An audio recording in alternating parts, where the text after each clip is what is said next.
ओम श्री गणेशाय नमः। अथ श्री गणेश पंचरत्न स्तोत्रम्। मुदाकरात् मोदकं सदा विमुक्ति साधकं कलाधरावतंसकं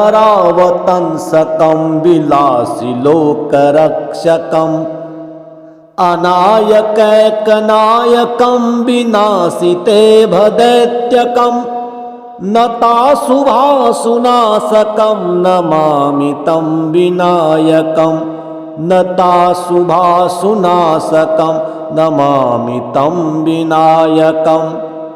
न ते तरातिभीकरं नवोदितार्कभास्वरं न मतसुरारिनिर्जरं नताधिकापदोद्धरं सुरेश्वरं निधीश्वरं गजेश्वरं गणेश्वरं महेश्वरं तमाश्रये परात्परं निरन्तरं समस्तलोकशङ्करं निरस्तदैत्यकुञ्जरं दरेतरोदरं वरं वरे भवक्त्रमक्षरं कृपाकरं क्षमाकरं मुदाकरं यशस्करं नमस्करं नमस्कृतां नमस्करोमि भास्वरं नमस्करं नमस्कृतां नमस्करोमि भास्वरम् अकिञ्चनार्तिमार्जनं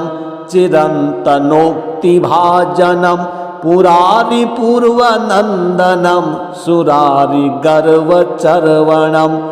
प्रपञ्चनाशभीषणं धनञ्जयादिभूषणं कपोलदानवारणं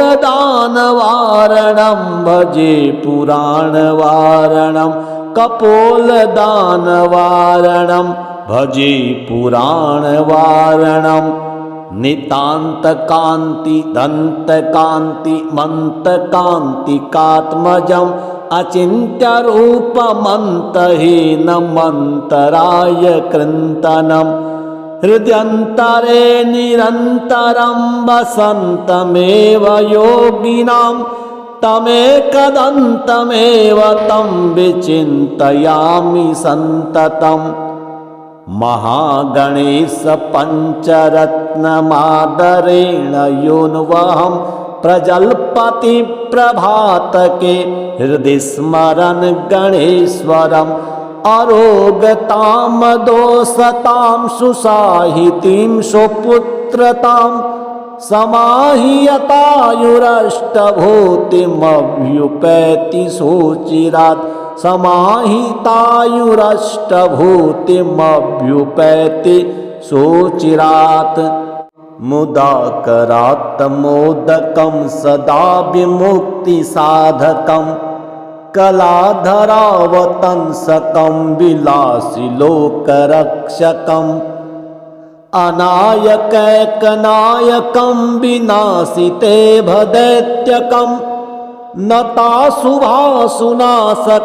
नमामि तं विनायकं नताशुभाशुनाशकं नमामि तं विनायकं न ते तरातिभीकरं नवोदितार्कभास्वरं न मतसुरारिनिर्जरं नताधिकापदोद्धरं सुरेश्वरं निधीश्वरं गजेश्वरं गणेश्वरं महेश्वरं तमाश्रये परात्परं निरन्तरं समस्तलोकशङ्करं निरस्तदैत्यकुञ्जरं दरेतरोदरं वरं वरे भवक्त्रमक्षरं कृपाकरं क्षमाकरं मुदाकरं यशस्करं नमस्करं नमस्कृतां नमस्करोमि भास्वरं नमस्करं नमस्कृतां नमस्करोमि भास्वरम् अकिञ्चनार्तिमार्जनं चिरन्तनोक्तिभाजनं पुरारिपूर्वनन्दनं सुरारिगर्वचर्वणं प्रपञ्चनाशभीषणं धनञ्जयादिभूषणं कपोलदानवारणं भजे पुराणवारणं कपोलदानवारणं भजे पुराणवारणं नितान्तकान्ति दन्तकान्ति मन्तकान्तिकात्मजम् अचिन्त्यरूपमन्तहीनमन्तराय कृन्तनं हृद्यन्तरे निरन्तरं वसन्तमेव योगिनां तमेकदन्तमेव तं विचिन्तयामि सन्ततम् महागणेश पञ्चरत्नमादरेण योऽन्वहं प्रजल्पति प्रभातके हृदि स्मरन् गणेश्वरम् अरोगतां दोषतां सुसाहितीं सुपुत्रतां समाहियतायुरष्टभूतिमभ्युपैति सुचिरात् समाहितायुरष्टभूतिमभ्युपैति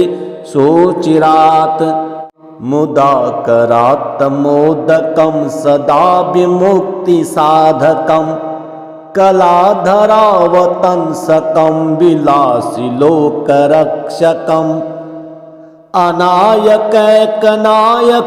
विनाशिते भदैत्यकं नताशुभाशुनाशकं नमामि तं विनायकं नताशुभाशुनाशकं नमामि तं विनायकम् न ते तरातिभीकरं नवोदितार्कभास्वरं न मतसुरारिनिर्जरं न ताधिकापदोद्धरं सुरेश्वरं निधीश्वरं गजेश्वरं गणेश्वरं महेश्वरं तमाश्रये परात्परं निरन्तरम् समस्तलोकशङ्करं निरस्तदैत्यकुञ्जरं दरेतरोदरं वरं वरे भवत्रमक्षरं कृपाकरं क्षमाकरं मुदाकरं यशस्करं नमस्करं नमस्कृतां नमस्करोमि भास्वरं नमस्करं नमस्कृतां नमस्करोमि भास्वरम् अकिञ्चनार्तिमार्जनं चिरन्तनोक्तिभाजनं पुरारिपूर्वनन्दनं सुरारिगर्वचर्वणं प्रपञ्चनाशभीषणं धनञ्जयादिभूषणं कपोलदानवारणं भजे पुराणवारणं कपोलदानवारणं भजे पुराणवारणं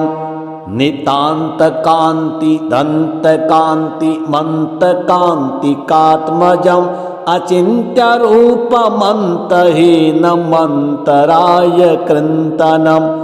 हृद्यन्तरे निरन्तरं वसन्तमेव योगिनां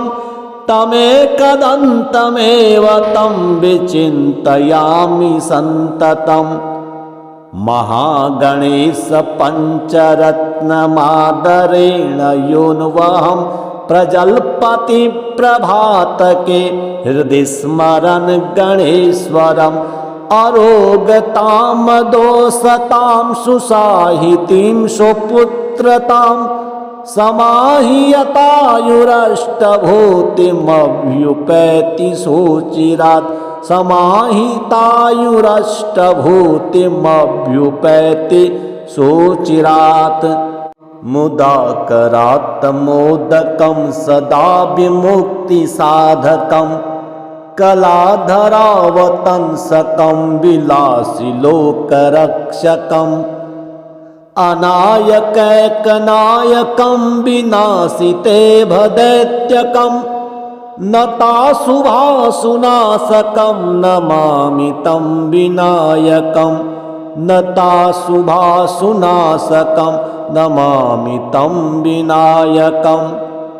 न ते तरातिभीकरं नवोदितार्कभास्वरं न मतसुरारिनिर्जरं न ताधिकापदोद्धरं सुरेश्वरं निधीश्वरं गजेश्वरं गणेश्वरं महेश्वरं तमाश्रये परात्परं निरन्तरं समस्तलोकशङ्करं निरस्तदैत्यकुञ्जरं दरेतरोदरं वरं वरे भवक्त्रमक्षरं कृपाकरं क्षमाकरं मुदाकरं यशस्करं नमस्करं नमस्कृतां नमस्करोमि भास्वरं नमस्करं नमस्कृतां नमस्करोमि भास्वरम् अकिञ्चनार्तिमार्जनं चिरन्तनोक्तिभाजनं पुरारिपूर्वनन्दनं सुरारिगर्वचर्वणं प्रपञ्चनाशभीषणं धनञ्जयादिभूषणं कपोलदानवारणं भजे पुराणवारणं कपोलदानवारणं भजे पुराणवारणं नितान्तकान्ति दन्तकान्ति मन्तकान्तिकात्मजम् अचिन्त्यरूपमन्तहीनमन्तराय कृन्तनं हृद्यन्तरे निरन्तरं वसन्तमेव योगिनां तमेकदन्तमेव तं विचिन्तयामि सन्ततम्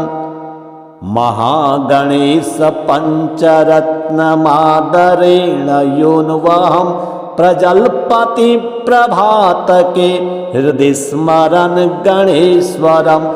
अरोगतां दोषतां सुसाहितीं सुपुत्रतां समाहियतायुरष्टभूतिमभ्युपैति सुचिरात् समाहितायुरष्टभूतिमभ्युपैति सुचिरात् मुदाकरात् मोदकं सदा विमुक्तिसाधकं कलाधरावतंसकं विलासिलोकरक्षकम् अनायकैकनायकं विनाशिते भदैत्यकं नताशुभाशुनाशकं नमामि तं विनायकं नताशुभाशुनाशकं नमामि तं विनायकम् न ते तरातिभीकरं नवोदितार्कभास्वरं न मतसुरारिनिर्जरं नताधिकापदोद्धरं सुरेश्वरं निधीश्वरं गजेश्वरं गणेश्वरं महेश्वरं तमाश्रये परात्परं निरन्तरम् समस्तलोकशङ्करं निरस्तदैत्यकुञ्जरं दरेतरोदरं वरं वरे भवक्त्रमक्षरं कृपाकरं क्षमाकरं मुदाकरं यशस्करं नमस्करं नमस्कृतां नमस्करोमि भास्वरं नमस्करं नमस्कृतां नमस्करोमि भास्वरम् अकिञ्चनार्तिमार्जनं चिरन्तनोक्तिभाजनं पुरारिपूर्वनन्दनं सुरारिगर्वचर्वणं प्रपञ्चनाशभीषणं धनञ्जयादिभूषणं कपोलदानवारणं भजे पुराणवारणं कपोलदानवारणं भजे पुराणवारणं नितान्तकान्ति दन्तकान्ति मन्तकान्तिकात्मजम् अचिन्त्यरूपमन्तहीनमन्तराय कृन्तनं हृद्यन्तरे निरन्तरं वसन्तमेव योगिनां तमेकदन्तमेव तं विचिन्तयामि सन्ततम् महागणेश पञ्चरत्नमादरेण योऽन्वहं प्रजल्पति प्रभातके हृदि स्मरन् गणेश्वरम् अरोगतामदोषतां सुसाहितीं सुपुत्रतां समाहियतायुरष्टभूतिमभ्युपैति सुचिरात् समाहितायुरष्टभूतिमभ्युपैति सुचिरात् मुदाकरात् मोदकं सदा विमुक्तिसाधकं कलाधरावतंसकं विलासिलोकरक्षकम् अनायकैकनायकं विनाशिते भदैत्यकं नताशुभाशुनाशकं नमामि तं विनायकं नताशुभाशुनाशकं नमामि तं विनायकं न ते तरातिभीकरं नवोदितार्कभास्वरं न मतसुरारिनिर्जरं न ताधिकापदोद्धरं सुरेश्वरं निधीश्वरं गजेश्वरं गणेश्वरं महेश्वरं तमाश्रये परात् परं निरन्तरं समस्तलोकशङ्करं निरस्तदैत्यकुञ्जरं दरेतरोदरं वरं वरे भवत्रमक्षरं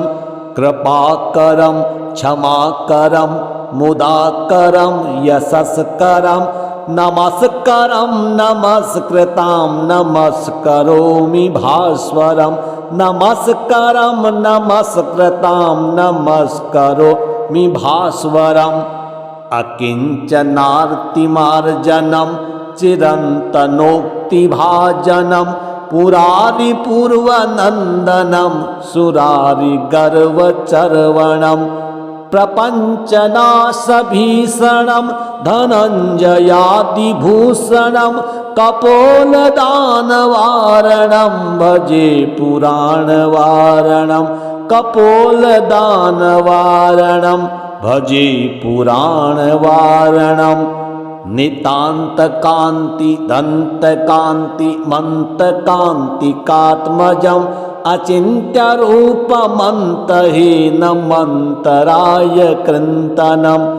हृद्यन्तरे निरन्तरं वसन्तमेव योगिनां तमेकदन्तमेव तं विचिन्तयामि सन्ततम् महागणेशपञ्चरत्नमादरेण योऽन्वहं प्रजल्पति प्रभातके हृदि स्मरन् गणेश्वरम् अरोगतामदोषतां सुसाहितीं सुपुत्रतां समाहियतायुरष्टभूतिमभ्युपैति सुचिरात् समाहितायुरष्टभूतिमभ्युपैति सुचिरात् मुदाकरात् मोदकं सदा विमुक्तिसाधकं कलाधरावतंसकं विलासिलोकरक्षकम् अनायकैकनायकं विनाशिते भदैत्यकं नताशुभाशुनाशकं नमामि तं विनायकं नताशुभाशुनाशकं नमामि तं विनायकं न ते तरातिभीकरं नवोदितार्कभास्वरं न मतसुरारिनिर्जरं न ताधिकापदोद्धरं सुरेश्वरं निधीश्वरं गजेश्वरं गणेश्वरं महेश्वरं तमाश्रये परात् परं निरन्तरं समस्तलोकशङ्करं निरस्तदैत्यकुञ्जरं दरेतरोदरं वरं वरे भवत्रमक्षरं कृपाकरं क्षमाकरं मुदाकरं यशस्करं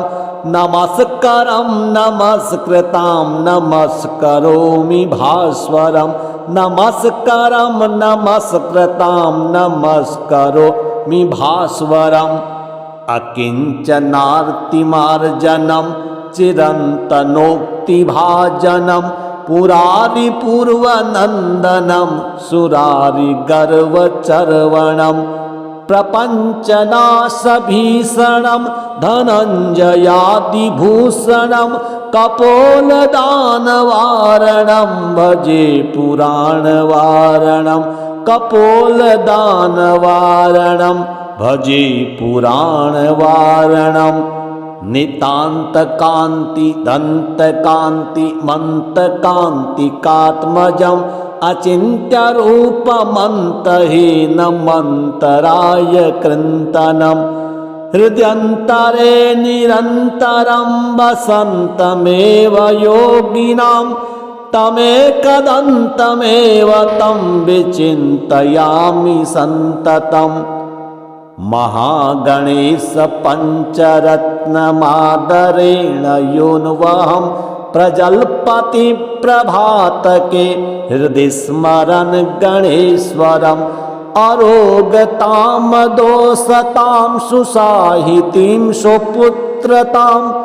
समाहियतायुरष्टभूतिमभ्युपैति सुचिरात् समाहितायुरष्टभूतिमभ्युपैति सुचिरात् मुदाकरात् मोदकं सदा विमुक्तिसाधकं कलाधरावतंसकं विलासिलोकरक्षकम्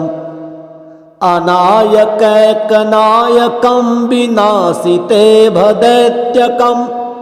नताशुभाशुनाशकं नमामि तं विनायकं नताशुभाशुनाशकं नमामि तं विनायकम् न ते तरातिभीकरं नवोदितार्कभास्वरं न मतसुरारिनिर्जरं नताधिकापदोद्धरं सुरेश्वरं निधीश्वरं गजेश्वरं गणेश्वरं महेश्वरं तमाश्रये परात्परं निरन्तरम् समस्तलोकशङ्करं निरस्तदैत्यकुञ्जरं दरेतरोदरं वरं वरे भवक्त्रमक्षरं कृपाकरं क्षमाकरं मुदाकरं यशस्करं नमस्करं नमस्कृतां नमस्करोमि भास्वरं नमस्करं नमस्कृतां नमस्करोमि भास्वरम् अकिञ्चनार्तिमार्जनं चिरन्तनोक्तिभाजनं पुरारिपूर्वनन्दनं सुरारिगर्वचर्वणं प्रपञ्चनाशभीषणं धनञ्जयादिभूषणं कपोलदानवारणं भजे पुराणवारणं कपोलदानवारणं भजे पुराणवारणं नितान्तकान्ति दन्तकान्ति मन्तकान्तिकात्मजम् अचिन्त्यरूपमन्तहीनमन्तराय कृन्तनं हृद्यन्तरे निरन्तरं वसन्तमेव योगिनां तमेकदन्तमेव तं विचिन्तयामि सन्ततम् महागणेश पञ्चरत्नमादरेण योऽन्वहं प्रजल्पति प्रभातके हृदि स्मरन् गणेश्वरम् अरोगतां दोषतां सुसाहितीं सुपुत्रतां समाहियतायुरष्टभूतिमभ्युपैति सुचिरात् समाहितायुरष्टभूतिमभ्युपैति सुचिरात् मुदाकरात् मोदकं सदा विमुक्तिसाधकं कलाधरावतंसकं विलासिलोकरक्षकम् अनायकैकनायकं विनाशिते भदैत्यकं नताशुभाशुनाशकं नमामि तं विनायकं नताशुभाशुनाशकं नमामि तं विनायकम् न ते तरातिभीकरं नवोदितार्कभास्वरं न मतसुरारिनिर्जरं न ताधिकापदोद्धरं सुरेश्वरं निधीश्वरं गजेश्वरं गणेश्वरं महेश्वरं तमाश्रये परात्परं निरन्तरम् समस्तलोकशङ्करं निरस्तदैत्यकुञ्जरं दरेतरोदरं वरं वरे भवक्त्रमक्षरं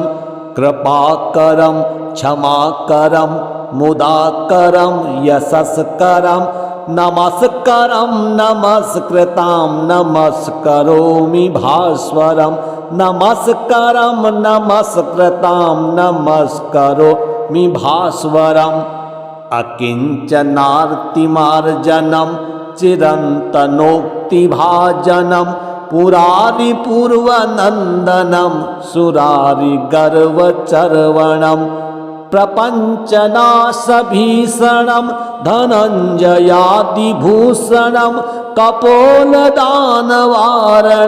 भजे पुराणवारणं कपोलदानवारणं भजे पुराणवारणं नितान्तकान्ति दन्तकान्ति मन्तकान्तिकात्मजम् अचिन्त्यरूपमन्तहीनमन्तराय कृन्तनं हृद्यन्तरे निरन्तरं वसन्तमेव योगिनां तमेकदन्तमेव तं विचिन्तयामि सन्ततम् महागणेश पञ्चरत्नमादरेण योऽन्वहं प्रजल्पति प्रभातके हृदि स्मरन् गणेश्वरम् अरोगतां दोषतां सुसाहितीं सुपुत्रतां समाहियतायुरष्टभूतिमभ्युपैति सुचिरात् समाहितायुरष्टभूतिमभ्युपैति सुचिरात् मुदाकरात् मोदकं सदा विमुक्तिसाधकं कलाधरावतंसकं विलासिलोकरक्षकम् अनायकैकनायकं विनाशिते भदैत्यकं नताशुभाशुनाशकं नमामि तं विनायकं नताशुभाशुनाशकं नमामि तं विनायकम् न ते तरातिभीकरं नवोदितार्कभास्वरं न मतसुरारिनिर्जरं न ताधिकापदोद्धरं सुरेश्वरं निधीश्वरं गजेश्वरं गणेश्वरं महेश्वरं तमाश्रये परात्परं निरन्तरम् समस्तलोकशङ्करं निरस्तदैत्यकुञ्जरं दरेतरोदरं वरं वरे भवक्त्रमक्षरं कृपाकरं क्षमाकरं मुदाकरं यशस्करं नमस्करं नमस्कृतां नमस्करोमि भास्वरं नमस्करं नमस्कृतां नमस्करोमि भास्वरम् अकिञ्चनार्तिमार्जनं चिरन्तनोक्तिभाजनं पुरारिपूर्वनन्दनं सुरारिगर्वचर्वणं प्रपञ्चनाशभीषणं धनञ्जयादिभूषणं कपोलदानवारणं भजे पुराणवारणं कपोलदानवारणं भजे पुराणवारणं नितान्तकान्ति दन्तकान्ति मन्तकान्तिकात्मजम् अचिन्त्यरूपमन्तहीनमन्तराय कृन्तनं हृद्यन्तरे निरन्तरं वसन्तमेव योगिनां तमेकदन्तमेव तं विचिन्तयामि सन्ततम् महागणेश पञ्चरत्नमादरेण योऽन्वहं प्रजल्पति प्रभातके हृदि स्मरन् गणेश्वरम् अरोगतां दोषतां सुसाहितीं सुपुत्रतां समाहियतायुरष्टभूतिमभ्युपैति सुचिरात् समाहितायुरष्टभूतिमभ्युपैति सुचिरात् मुदाकरात् मोदकं सदा विमुक्तिसाधकं कलाधरावतंसकं विलासिलोकरक्षकम् अनायकैकनायकं विनाशिते भदैत्यकं नताशुभाशुनाशकं नमामि तं विनायकं नताशुभाशुनाशकं नमामि तं विनायकम् न ते तरातिभीकरं नवोदितार्कभास्वरं न मतसुरारिनिर्जरं नताधिकापदोद्धरं सुरेश्वरं निधीश्वरं गजेश्वरं गणेश्वरं महेश्वरं तमाश्रये परात् परं निरन्तरम् समस्तलोकशङ्करं निरस्तदैत्यकुञ्जरं दरेतरोदरं वरं वरे भवक्त्रमक्षरं कृपाकरं क्षमाकरं मुदाकरं यशस्करं नमस्करं नमस्कृतां नमस्करोमि भास्वरं नमस्करं नमस्कृतां नमस्करोमि भास्वरम् अकिञ्चनार्तिमार्जनं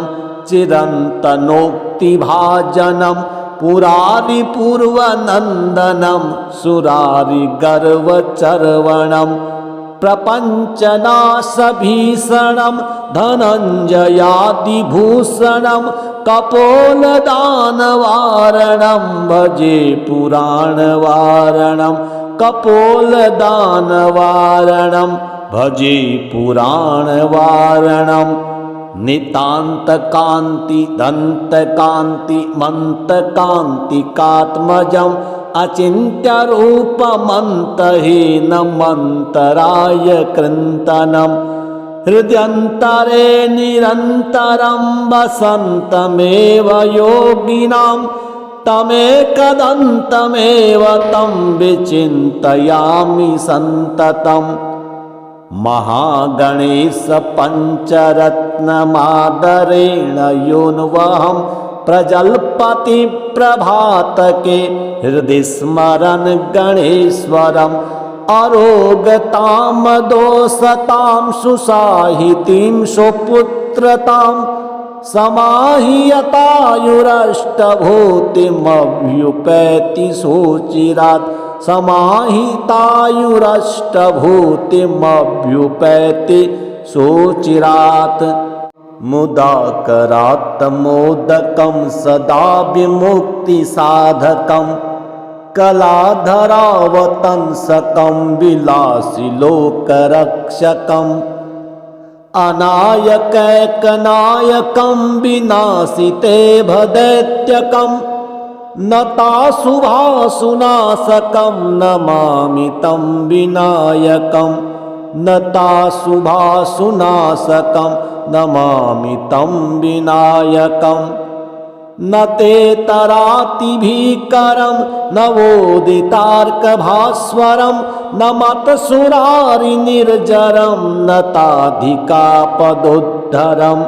सुरेश्वरं निधीश्वरं गजेश्वरं गणेश्वरं महेश्वरं तमाश्रये परात् परं निरन्तरम् समस्तलोकशङ्करं निरस्तदैत्यकुञ्जरं दरेतरोदरं वरं वरे भवक्त्रमक्षरं कृपाकरं क्षमाकरं मुदाकरं यशस्करं नमस्कारं नमस्कृतां नमस्करोमि भास्वरं नमस्कारं नमस्कृतां नमस्करोमि भास्वरम् अकिञ्चनार्तिमार्जनं चिरन्तनोक्तिभाजनं पुरारिपूर्वनन्दनं सुरारिगर्वचर्वणं प्रपञ्चनाशभीषणं धनञ्जयादिभूषणं कपोलदानवारणं भजे पुराणवारणं कपोलदानवारणं भजे पुराणवारणं नितान्तकान्ति दन्तकान्ति मन्तकान्तिकात्मजम् अचिन्त्यरूपमन्तहीनमन्तराय कृन्तनं हृद्यन्तरे निरन्तरं वसन्तमेव योगिनां तमेकदन्तमेव तं विचिन्तयामि सन्ततम् महागणेश पञ्चरत्नमादरेण योऽन्वहं प्रजल्पति प्रभातके हृदि स्मरन् गणेश्वरम् अरोगतां दोषतां सुसाहितीं सुपुत्रतां समाहियतायुरष्टभूतिमभ्युपैति सुचिरात् समाहितायुरष्टभूतिमभ्युपैति सुचिरात् मुदाकरात् मोदकं सदा विमुक्तिसाधकं कलाधरावतंसकं विलासिलोकरक्षकम् अनायकैकनायकं विनाशिते भदैत्यकं नताशुभाशुनाशकं नमामि तं विनायकं नताशुभाशुनाशकं नमामि तं विनायकं न ते तरातिभीकरं नवोदितार्कभास्वरं न मतसुरारिनिर्जरं नताधिकापदोद्धरं सुरेश्वरं निधीश्वरं गजेश्वरं गणेश्वरं महेश्वरं तमाश्रये परात्परं निरन्तरम् समस्तलोकशङ्करं निरस्तदैत्यकुञ्जरं दरेतरोदरं वरं वरे भवत्रमक्षरं कृपाकरं क्षमाकरं मुदाकरं यशस्करं नमस्कारं नमस्कृतां नमस्करोमि भास्वरं नमस्कारं नमस्कृतां नमस्करोमि भास्वरम् अकिञ्चनार्तिमार्जनं चिरन्तनोक्तिभाजनं पुरारिपूर्वनन्दनं सुरारिगर्वचर्वणं प्रपञ्चनाशभीषणं धनञ्जयादिभूषणं कपोलदानवारणं भजे पुराणवारणं कपोलदानवारणं भजे पुराणवारणं नितान्तकान्ति दन्तकान्ति मन्तकान्तिकात्मजम् अचिन्त्यरूपमन्तहीनमन्तराय कृन्तनं हृद्यन्तरे निरन्तरं वसन्तमेव योगिनां तमेकदन्तमेव तं विचिन्तयामि सन्ततम् महागणेश पञ्चरत्नमादरेण योऽन्वहं प्रजल्पति प्रभातके हृदि स्मरन् गणेश्वरम् अरोगतां दोषतां सुसाहितीं सुपुत्रतां समाहियतायुरष्टभूतिमभ्युपैति सुचिरात् समाहितायुरष्टभूतिमभ्युपैति सुचिरात्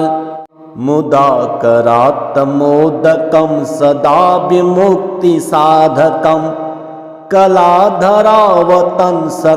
विलासिलोकरक्षकम् अनायकैकनायकं विनाशिते भदैत्यकं नताशुभाशुनाशकं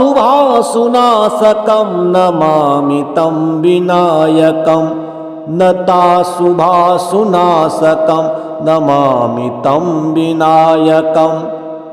न ते तरातिभीकरं नवोदितार्कभास्वरं न मतसुरारिनिर्जरं नताधिकापदोद्धरं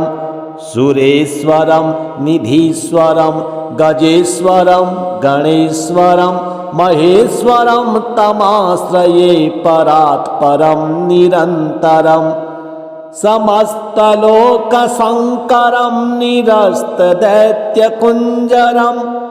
दरेतरोदरं वरं वरे भवक्त्रमक्षरं कृपाकरं क्षमाकरं मुदाकरं यशस्करं नमस्करं नमस्कृतां नमस्करोमि भास्वरं नमस्करं नमस्कृतां नमस्करोमि भास्वरम् अकिञ्चनार्तिमार्जनं चिरन्तनोक्तिभाजनं पुरारिपूर्वनन्दनं सुरारिगर्वचर्वणं प्रपञ्चनाशभीषणं धनञ्जयादिभूषणं कपोलदानवारणं भजे पुराणवारणं कपोलदानवारणं भजे पुराणवारणं नितान्तकान्ति दन्तकान्ति मन्तकान्तिकात्मजम् अचिन्त्यरूपमन्तहीनमन्तराय कृन्तनं हृद्यन्तरे निरन्तरं वसन्तमेव योगिनां तमेकदन्तमेव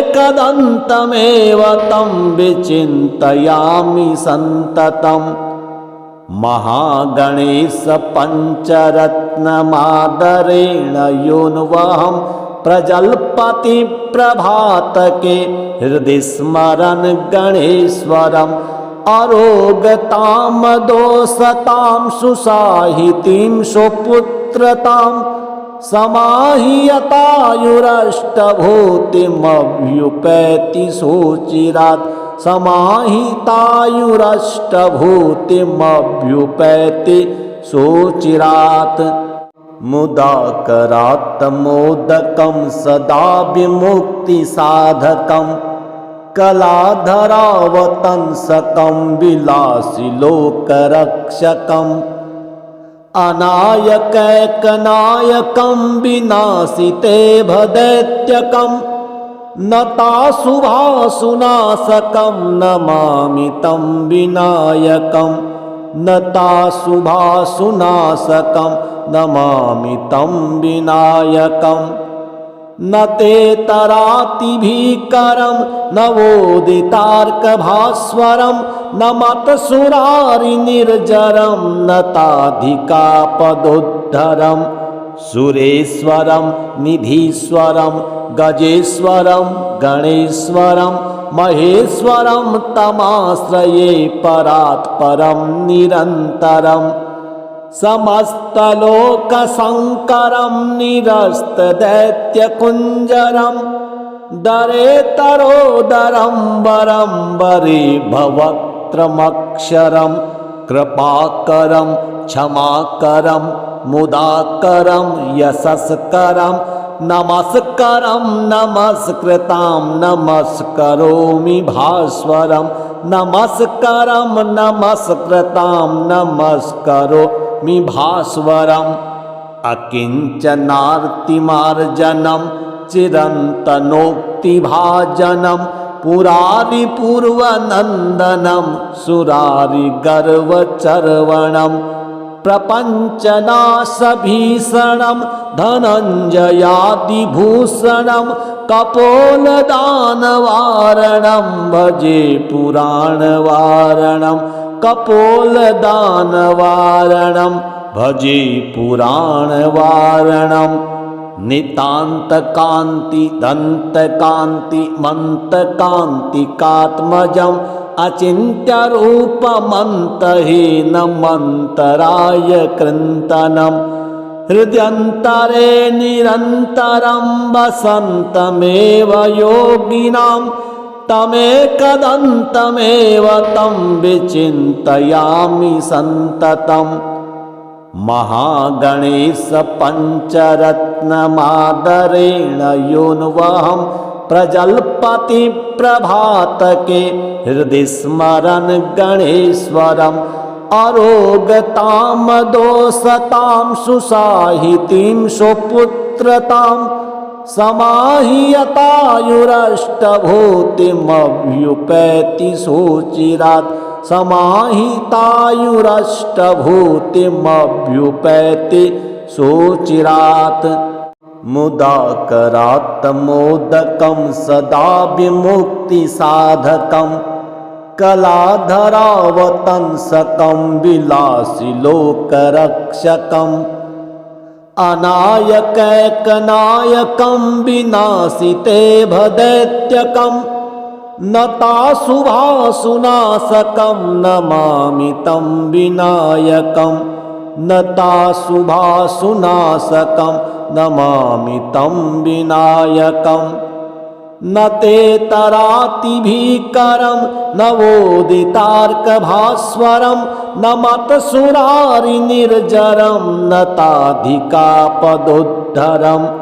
सुरेश्वरं निधीश्वरं गजेश्वरं गणेश्वरं महेश्वरं तमाश्रये परात् परं निरन्तरम् समस्तलोकशङ्करं निरस्तदैत्यकुञ्जरं दरेतरोदरं वरं वरे भवत्रमक्षरं कृपाकरं क्षमाकरं मुदाकरं यशस्करं नमस्करं नमस्कृतां नमस्करोमि भास्वरं नमस्करं नमस्कृतां नमस्करोमि भास्वरम् अकिञ्चनार्तिमार्जनं चिरन्तनोक्तिभाजनं पुरारिपूर्वनन्दनं सुरारिगर्वचर्वणं प्रपञ्चनाशभीषणं धनञ्जयादिभूषणं कपोलदानवारणं भजे पुराणवारणं कपोलदानवारणं भजे पुराणवारणं नितान्तकान्ति दन्तकान्ति मन्तकान्तिकात्मजम् अचिन्त्यरूपमन्तहीनमन्तराय कृन्तनं हृद्यन्तरे निरन्तरं वसन्तमेव योगिनां तमेकदन्तमेव तं विचिन्तयामि सन्ततम् महागणेश पञ्चरत्नमादरेण योऽन्वहं प्रजल्पति प्रभातके हृदि स्मरन् गणेश्वरम् अरोगतां दोषतां सुसाहितीं सुपुत्रतां समाहियतायुरष्टभूतिमभ्युपैति सुचिरात् समाहितायुरष्टभूतिमभ्युपैति सुचिरात्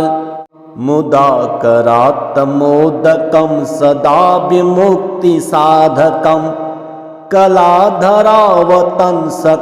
विलासिलोकरक्षकम् अनायकैकनायकं विनाशिते भदैत्यकं नताशुभाशुनाशकं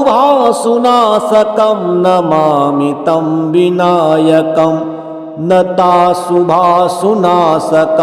नमामि तं विनायकम् न ते तरातिभीकरं नवोदितार्कभास्वरं न मतसुरारिनिर्जरं न ताधिकापदोद्धरं सुरेश्वरं निधीश्वरं गजेश्वरं गणेश्वरं महेश्वरं तमाश्रये परात् परं निरन्तरम् समस्तलोकशङ्करं निरस्तदैत्यकुञ्जरं दरेतरोदरं वरं वरे भवत्रमक्षरं कृपाकरं क्षमाकरं मुदाकरं यशस्करं नमस्करं नमस्कृतां नमस्करोमि भास्वरं नमस्करं नमस्कृतां नमस्करोमि भास्वरम् अकिञ्चनार्तिमार्जनं चिरन्तनोक्तिभाजनं पुरारिपूर्वनन्दनं सुरारिगर्वचर्वणं प्रपञ्चनाशभीषणं धनञ्जयादिभूषणं कपोलदानवारणं भजे पुराणवारणं कपोलदानवारणं भजे पुराणवारणं नितान्तकान्ति दन्तकान्ति मन्तकान्तिकात्मजम् अचिन्त्यरूपमन्तहीनमन्तराय कृन्तनं हृद्यन्तरे निरन्तरं वसन्तमेव योगिनां तमेकदन्तमेव तं विचिन्तयामि सन्ततम् महागणेश पञ्चरत्नमादरेण योऽन्वहं प्रजल्पति प्रभातके हृदि स्मरन् गणेश्वरम् अरोगतां दोषतां सुसाहितीं सुपुत्रतां समाहियतायुरष्टभूतिमभ्युपैति सुचिरात् समाहितायुरष्टभूतिमभ्युपैति सुचिरात्।